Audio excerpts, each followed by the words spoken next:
it's Andrew. Welcome back to the channel. So guys, this is going to be a interesting one to talk about, and one that follows on from my disability and consent one. This is a follow-up one to some ones I've done as well. So guys, it's what are the different types of support and different types of support models. So this is a very back to basics one as well. And guys, it's kind of interesting as I was researching for doing this video and doing the blog, that with all the changes, even support workers and support workers can't keep up. So just be very aware of that one as well.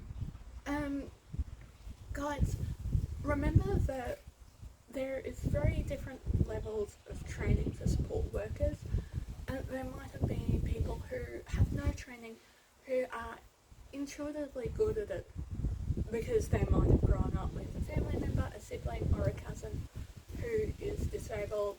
So that might be someone with autism, ADHD in a wheelchair, or just parents who are on the ball about teaching them about diversity. This is a really interesting rabbit hole, essentially, to go down. Everyone's going to have this opinion of what makes a good and a bad support worker. I do have videos about them as well, but I want to do some much more in-depth ones as well, because we've got to be real. In their NDIS journey, people will learn what works for them and what doesn't, and that's a learning curve for everyone. So guys, what works for me is SIL housing. So that is supported independent accommodation. That's where you live there, and generally the ratios are either 1:2 or 1:3. So that's one support worker to 3 clients. So generally same level of function as well, and it can be an effort for organisations to place everyone, to not avoid personality conflicts, and that can be within workers, that can be within the house with housemates as well. You also then do have respite, which is or short-term accommodation. So that's generally where someone comes from one facility to another. Might be a child living at home going into a SIL house to trial it, see how it's like, to just give the parents a break and a reset, because caring for someone with a disability full time is exhausting. I'm not going to mince my words about it as well. Guys, then there's HACS, home and community support. So that's someone who might live in a family home, who might own their unit, who might be married, who might live rurally on a farm, on a granny flat, caravan, and it might be their choice. And someone comes into that and helps them with what they need to do. So home and community support. So that's a combination of tasks around the home, so activities of daily living. And what your activities of daily living is going to be very individual to your disability as well. And guys, over on Reddit, I did see a independent support worker going on an absolute power trip. Someone who's immunocompromised, who needed help for that person to do a few things without the client.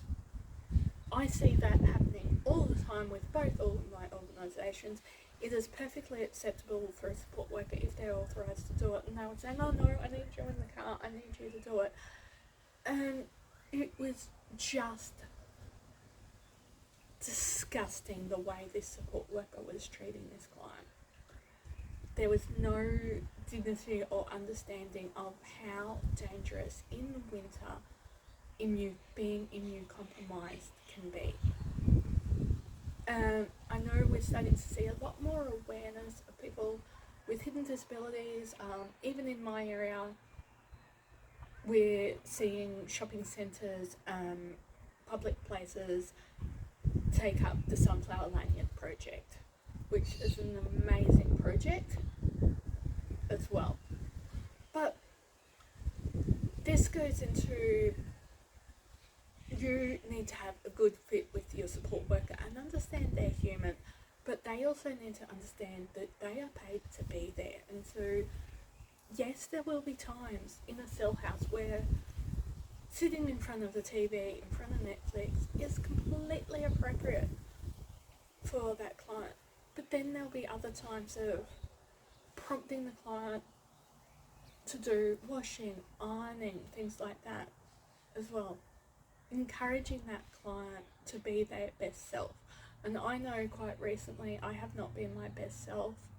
I won't go into reasons why, and that's why I've had the 3-month break. But we need to have a conversation around the training of support workers. So that is a huge one as well. So I think that there's no actual mandatory requirement for a support worker, but it is a good idea to have your certificate 3 or even higher if you want to claim the chain as well. But that then leads me into another thing, is styles of support. So you've got your cell housing, you've got your independent living, you've got your hacks, then you have what do you do during the day. So someone like myself who's fairly high functioning is able to be left alone. I know my house will generally rock home from the day centres around 12 to 1, depending on how tired and fatigued and generally pissed off with the world my housemate is. We also do have a lady who is transitioning from respite on the weekends coming in as well. So that's a really interesting one to explore. And guys, if you're looking at cell housing, do your homework. That's a really important one to do. I will get Debbie to put her thoughts on that one as well, through what homework you generally need to do. And that can be huge as well. And then day centres. So day centres, it can be challenging if you are high functioning to find one that suits you. So, but go and check them out. There is several around that are starting to cater for higher functioning people. It might be Sheltered Workshop, it might be Disability Enterprises, it might be studying, it might be running a YouTube blog, podcast as well. Though I will say those markets are starting to get oversaturated, so that's something to be very aware of as well. And then it might be a job, a mainstream 9-to-5 job as well. So guys, this is where some old school support workers do struggle. They might struggle for various reasons. They're used to the old group home model, that they're used to having the control. They might have stuff going on in their personal lives. And so that's where you need to be aware of things like that as well. I also have got the video about Learn My Name as well. And that's a basic thing that support workers need to do, is learn their clients' names and needs. Because if you don't know their names and needs and where to find information about them, if you don't feel comfortable asking them, guys, I'm distracted because I'm outside and there is a most beautiful monarch butterflies around. When I have permission from the housing, I will do a new house tour, but for privacy, I've been asked not to. And so guys, that is a really interesting one to go into as well, about learning my name. Don't call me sweetheart or darling. Learn my name. Learn my nickname. as well. And that's the other thing. Learn support workers' names as well. If you do forget names, I've come up with a strategy of saying to people, I know your face but your name, I don't want to be rude.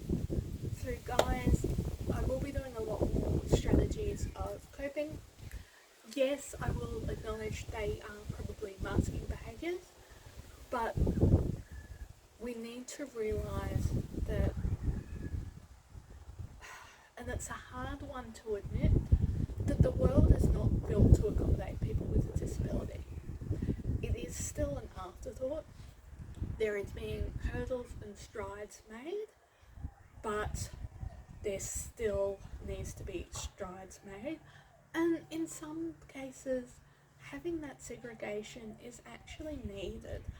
We do need safe spaces for people with disabilities to be looked after, to be cared for, but we need to have a conversation about the role of society and disability and how we can prevent the abuse, neglect and exploitation. I know that people want special schools to close, but without those, people wouldn't be able to get the specialised education they need, and it's going to be disruptive on both sides. So guys,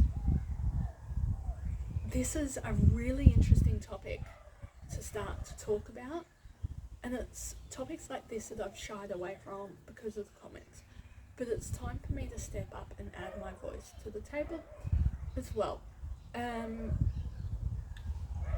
I am going to be starting to record a lot more as well. I'll drop it in the comments where else you can find me as well. And guys, I do have the subscriber only newsletter, so hit me up if you want to see that one.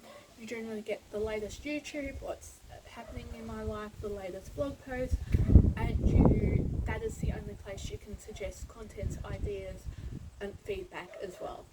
And guys, you can also choose to email me anonymously if that is a security risk. So if you're a support worker, if you're someone with a disability, if you're at risk of being found out or abused because of your opinions.